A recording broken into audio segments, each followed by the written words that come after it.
Assalamualaikum warahmatullahi wabarakatuh.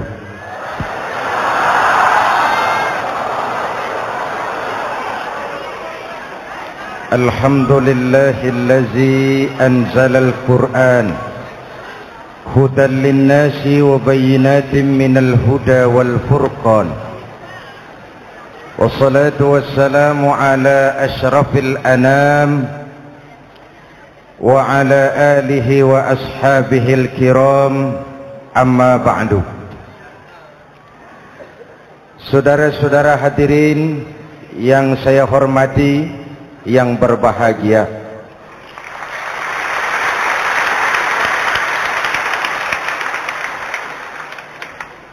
kali ini dalam suasana memperingati nuzulul Quran,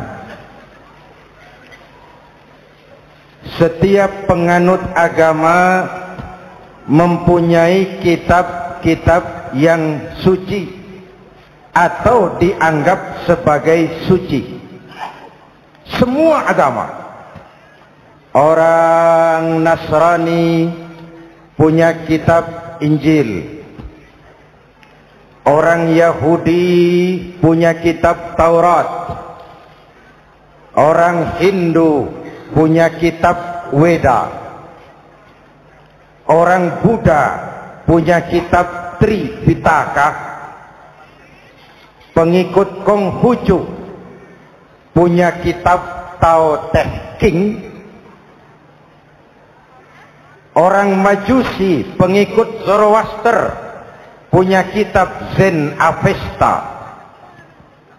Orang kebatinan punya kitab Serat Centani, Hidayat Jati atau Darmo Gandul.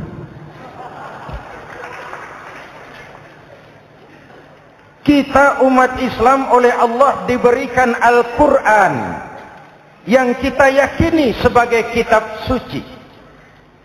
Kunaon?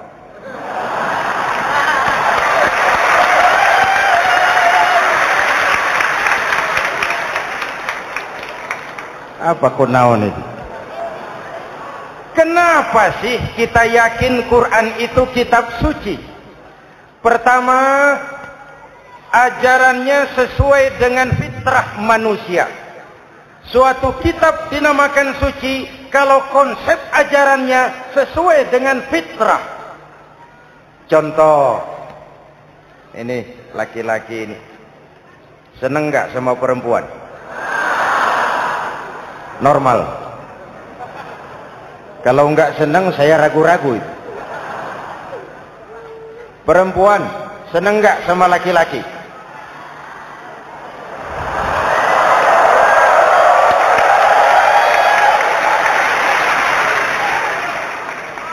Ini fitrah. Laki-laki suka perempuan, perempuan suka laki-laki. Quran memahami itu. Hai laki-laki, kau senang dengan perempuan. Hai perempuan, kau suka dengan laki-laki. Oke, lewat sini, lewat pintu yang disebut nikah. Kalau kitab suci melarang nikah, itu bertentangan dengan fitrah manusia. Maka dalam Quran, mulai dari umat sampai ulama dan segala profesi dianjurkan nikah. Kalau kiai tidak boleh nikah, saya pilih mengundurkan diri, Pak.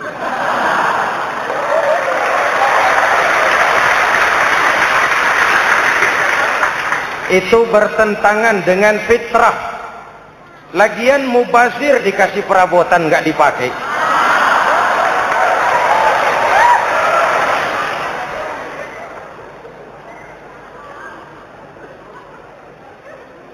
Fitrah. Contoh lagi, manusia perlu makan. Kalau ada kitab suci menyuruh puasa terus dari pagi sampai sore sampai malam sampai pagi lagi, eta teh kitab gelo.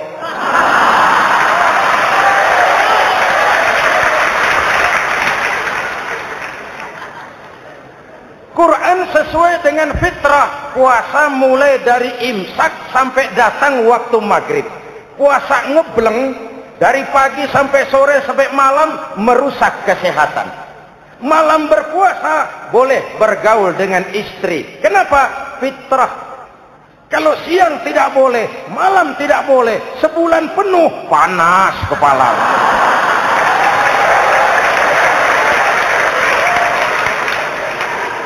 Rontok rambut. Hadirin yang saya hormati, itu yang pertama. Yang kedua, kita yakini Quran sebagai kitab suci karena isinya tidak saling bertentangan, konsekuen, konsisten. Kalau ada satu kitab, di satu ayat mengajarkan Tuhan Esa, di lain ayat mengajarkan tiga, liar itu maksudnya. Bagaimana kitab suci isinya paradoks? Bagaimana kitab suci isinya saling bertentangan? Di ayat manapun sekali Quran berkata Allah itu Esa, selamanya Esa. Isinya tidak saling bertentangan. Lalu yang ketiga, kita yakini Quran kitab suci karena dia bersih dari intervensi manusiawi. Sejak turunnya Al-Quran menantang, jikalau kamu ragu terhadap Quran yang kami turunkan kepada hamba kami Muhammad, kamu anggap itu cuma bikinan Muhammad. Kalau Muhammad bisa, kamu tentu bisa. Baik, bikin satu surah semacam Al-Quran. 14 abad yang lalu tantangan ini turun dan sampai malam ini belum terjawabkan. Pak, barangkali tidak ada yang mau coba. Banyak. Antara lain Musailamah Al-Kazzab. Dia mencoba membuat menandingi Al-Quran. Dia buat satu surah namanya surah Al-Fil. Bunyinya begini, bikinan Musailamah. Al-Fil, wa mal-fil, wa ma adraka mal-fil, lahu khurtumun tawil, wa lahu zail. Sudah berbentuk syair. Isinya apa? Al-Fil, gajah. Wa mal-fil, apakah gajah itu? Wa ma adraka mal-fil, tahukah kamu apa itu gajah? Lahu khurtumun tawil, dia punya belalai panjang. Wa lahu zail, dan dia punya ekor. Enggak usah turun ayat begituan, orang tahu.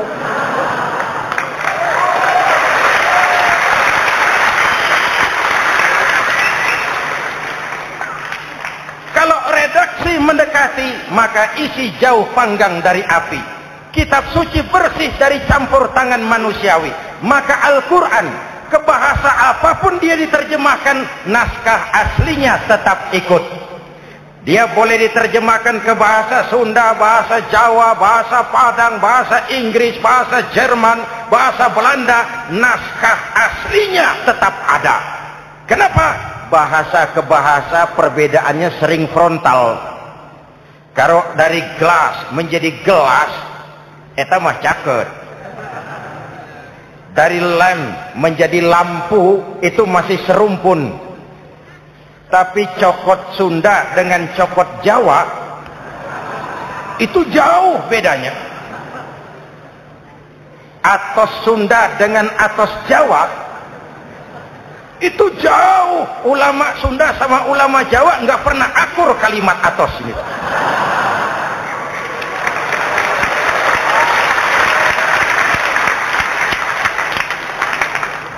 Inilah kebenaran janji Allah. Inna nahnu nazzalna dzikra wa inna lahu lahafizun. Kami yang turunkan Al-Quran, kami yang akan menjaganya. Ribuan orang hafal Al-Quran. Lalu apa pesan-pesan misi utama Al-Quran? Pertama, menegakkan tauhid.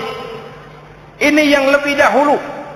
Membentuk kualitas sumber daya manusia dengan menanamkan nilai-nilai keimanan. Membebaskan dari ketergantungan kepada benda. Ya ayyuhan nasu ubudu rabbakumul ladzi khalaqakum. Hai manusia, Tuhanmu yang perlu kau sembah hanyalah Tuhan yang telah menciptakan kamu.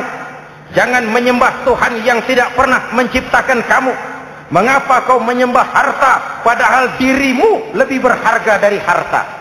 Kenapa kau menyembah pangkat dan jabatan padahal dirimu lebih berharga dari pangkat dan jabatan?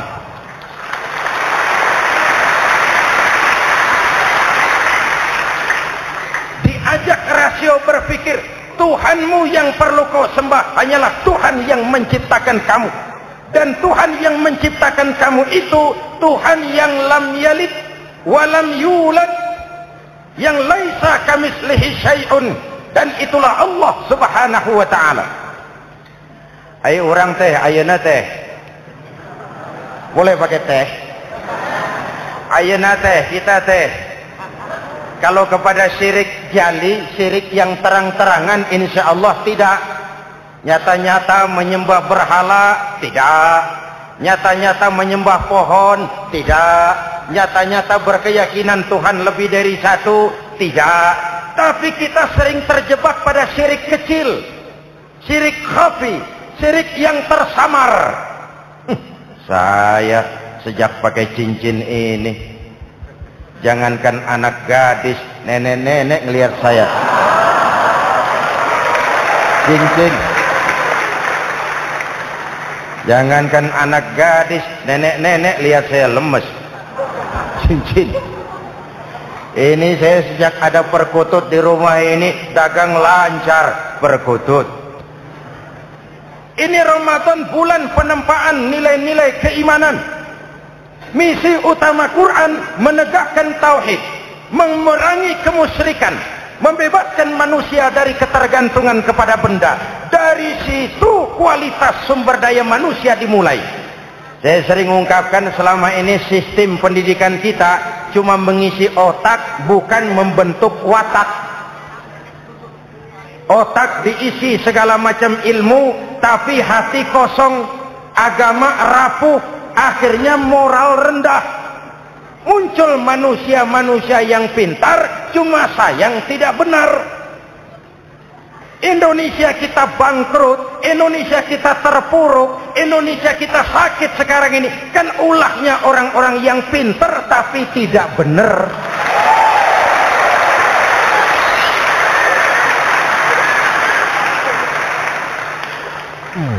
Presented by the Integral CJ's Management.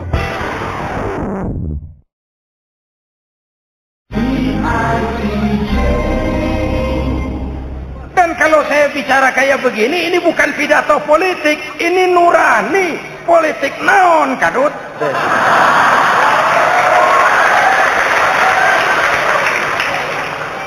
Ini nurani, ini tanggung jawab sebagai anak bangsa. Ibu bapak, saudara-saudara hadirin yang saya hormati, Rasul kalau masuk sepertiga yang akhir, sing-singkan lengan baju, hamparkan sajadah, lebih banyak di masjid daripada di rumah. Itu Rasul. Maka sepertiga yang akhir masjid makin ramai. Lihat Masjidil Haram. Lain dengan kita. Sepertiga yang akhir masjid mulai mengalami kemajuan. Safnya makin maju.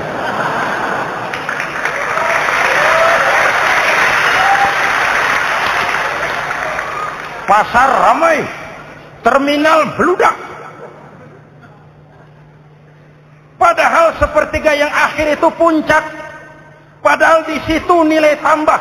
Dan anggap ini Ramadan terakhir yang diberikan Allah kepada kita. Kenapa? Memang tidak ada jaminan tahun depan ketemu Ramadan lagi.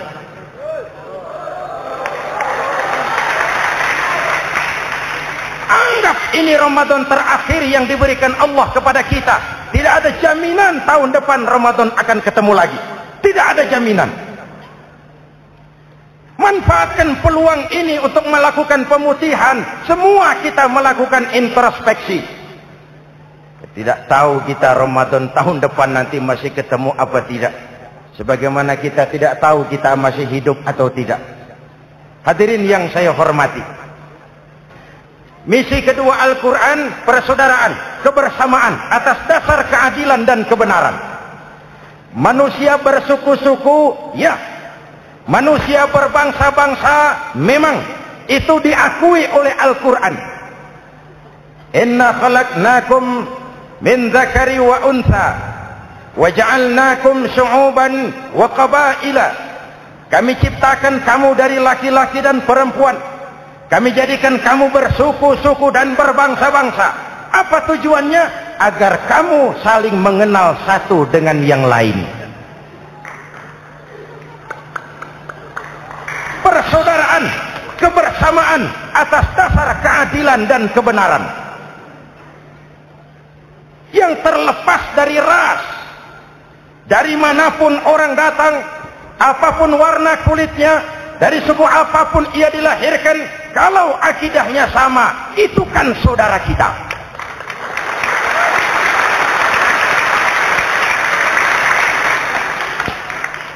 Seperti di masjid, kita tidak peduli dari mana kita datang. Yang datang dari kidul, madhab ngulon mang. Yang datang dari sebelah lor, madhab ngulon mang. Yang datang dari sebelah wetan, madhab kulon mang. Yang datang dari kulon, madhab ngulon. Bukan soal dari mana kau datang, tapi satu arah menghadapmu. Kau mau Betawi, mau Sunda, mau Jawa, mau Padang, mau Aceh, mau Batak, mau Ambon, kita satu nusa, satu bangsa, satu bahasa. Marilah kita jadi lem perekat buat lingkungan kita di saat keutuhan kita sebagai bangsa sedang dalam ujian berat. Semangat kebersamaan atas dasar keadilan. Tidak ada mayoritas menekan minoritas. Umat Islam itu kalau besar, dia mampu melindungi yang kecil. Kalau kecil, dia bisa menjaga diri. Tiap solat Jumat khatib berpesan pada akhir khutbah kedua, innallaha ya'muru bil adli wal ihsan. Innallaha ya'muru bil adli wal ihsan. Allah memerintahkan kamu menegakkan keadilan dengan argumen, bukan dengan sentimen. Mengajak, bukan mengejek. Merangkul, tidak untuk tujuan memukul. Kalau sebagai bangsa kita utuh, kompak dan bersatu, saya yakin kita akan bisa mengatasi kesulitan-kesulitan sekarang ini.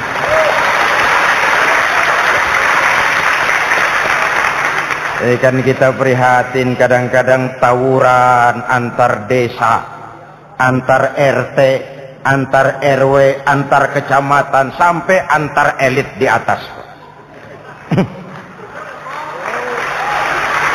Makanya saya ulang lagi pesan ini. Kalau elit di atas tawuran, jadilah penonton yang baik. Saudara-saudara kaum muslimin yang saya cintai, kita prihatin. Kita seakan tercabut dari akar budaya kita sebagai bangsa. Kenapa kita yang berfalsafahkan Pancasila? Kenapa kita yang berketuhanan yang Maha Esa tiba-tiba jadi beringas dan brutal? Ada maling ayam ketangkap, disiram bensin, dibakar hidup-hidup. Kok kita bisa begitu? Street justice, pengadilan jalanan mulai tegak. Iyalah kita tidak puas dengan kerja aparat kita, tapi jangan main hakim sendiri. Ini negara, bukan hutan.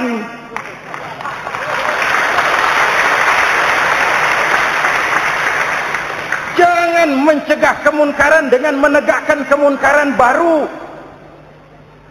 Oleh hal-hal yang sepele, yang mestinya kita bisa mencari jalan keluar dengan baik. Ayo, luruskan saf, rapatkan barisan, satukan langkah, tautkan hati. Kita satu umat yang satu, diikat oleh Al-Quran. Hanya dengan kebersamaan kita akan mampu menata hari esok yang lebih baik atas dasar keadilan dan kebenaran. Dulu Muhammad Toha teriak takbir ngadepi Belanda.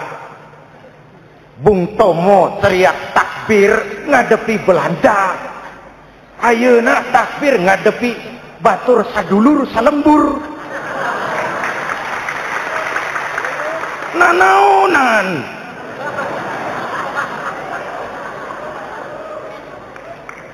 Bung Tomo teriak takbir, Muhammad Toha teriak takbir, yang dihadapi jelas penjajah Belanda. Kita ngadepi saudara sendiri, Allahu Akbar. Yang sana teriak, Allahu Akbar. Setan tepuk tangan di tengah.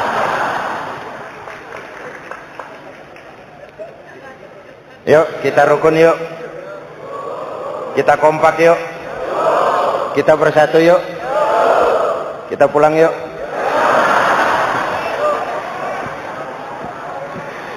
Ini misi kedua. Misi yang ketiga, Al-Quran membebaskan manusia dari gaya hidup sekuler. Quran mengingatkan, awas bung, ada hidup sesudah mati, ada akhirat sesudah dunia. Lebih untung orang yang percaya akhirat daripada yang tidak. Paling tidak hidupnya normatif.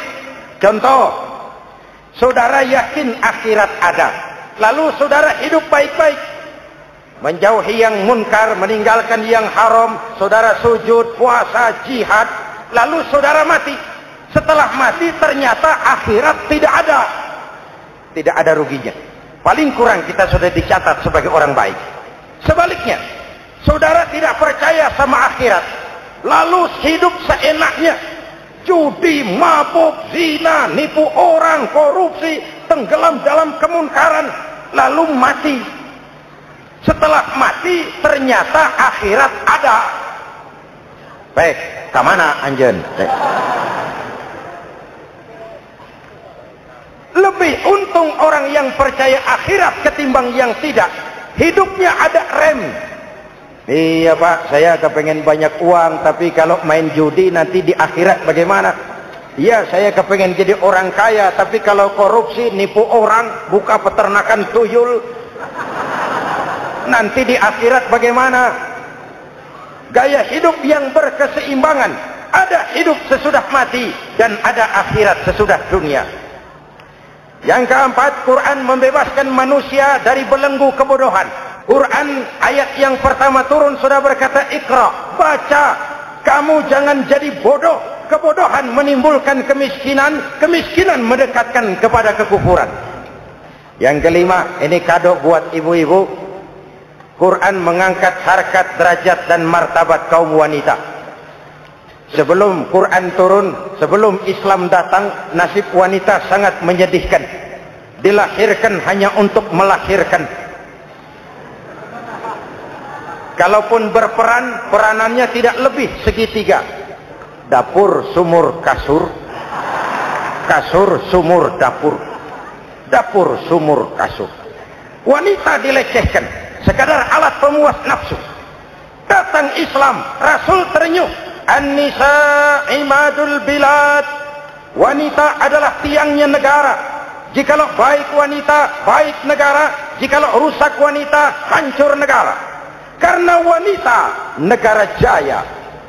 Betul? Karena wanita, negara hancur. Betul? Maka wanita adalah bidadari yang kadang-kadang setan. Kadang-kadang.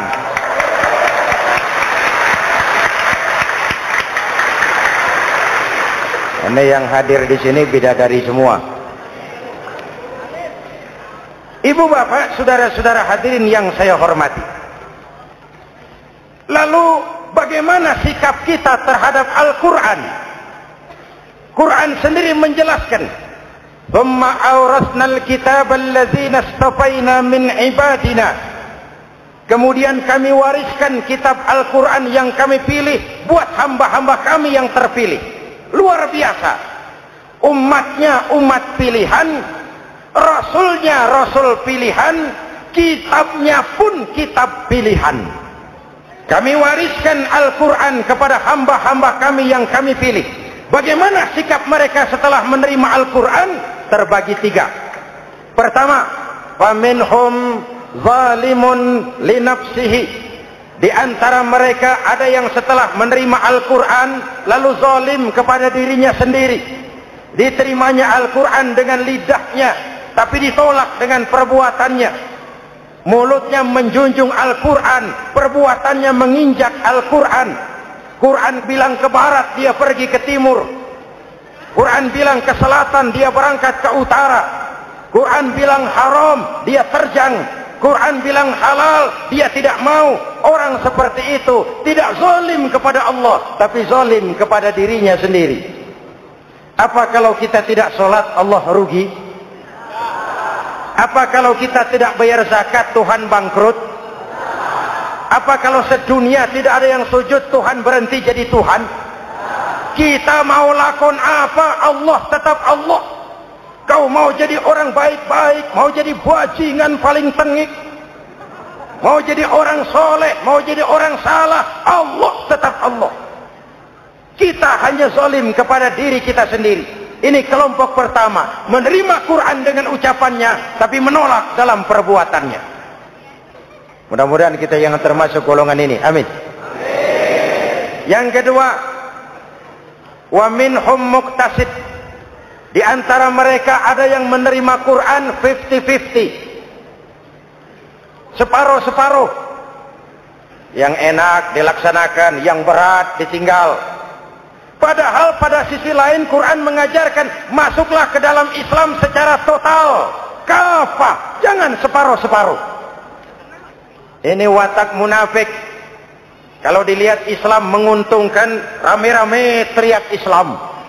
Ketika diminta berjihad, diminta berkorban, diminta zakat, rame-rame mengundurkan diri. Saya bangkrut Pak, saya miskin Pak, saya pailit Pak. Mental itu dalam awal-awal Baqarah dijelaskan. Kullama adha'a lahum masyaw fihi wa idza azlama 'alaihim qamu.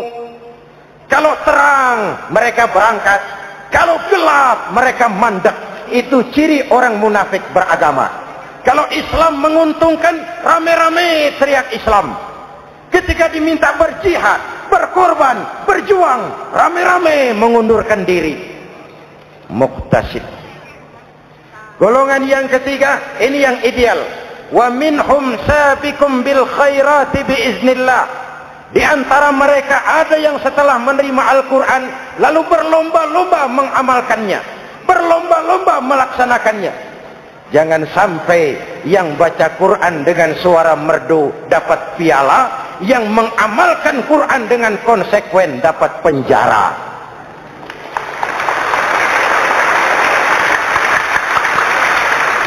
Itu ironi, itu menyedihkan, itu memilukan, dan itu memalukan. Pilihan terserah kita. Satu hadis Rasulullah mengajarkan begini. Man ja'alal Qur'ana amamahu qadahu ilal jannah wa man ja'alal Qur'ana khalfahu saqahu ilan nar. Siapa yang meletakkan Quran di depannya, dijadikannya Quran sebagai imam, Quran akan membimbing dia ke surga, surga dunia, lebih-lebih surga akhirat. Sebaliknya, siapa yang meletakkan Quran di belakang, dibelakanginya ajaran Quran, Quran akan mendorong dia ke neraka, neraka dunia, lebih-lebih neraka akhirat. Quran imam apa makmum? Kita makmum apa imam? Makmum ikut imam apa imam ikut makmum? Makmum ikut imam. Jikalau Quran adalah imam, jikalau kita adalah makmum, ke barat kata Quran, ke barat kita berangkat. Ke timur kata Quran, ke timur kita menuju. Halal kata Quran, itu yang kita ambil.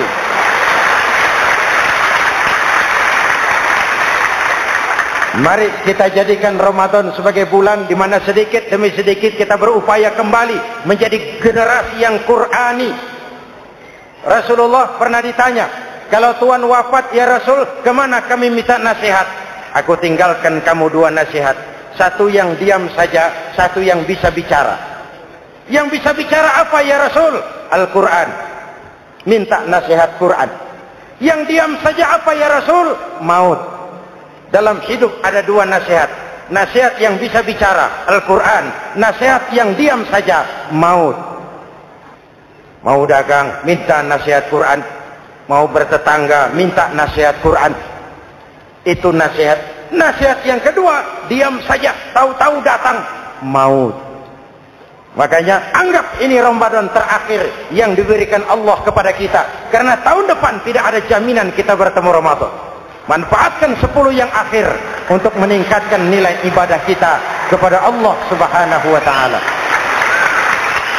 Hadirin, kita sudah mendekati akhir, saya akan baca doa. Mari kita Fatihah. Semoga kita semua dalam perlindungan Allah. Ala hadhihi niyyah wa ila hadratin nabi. Al-Fatihah.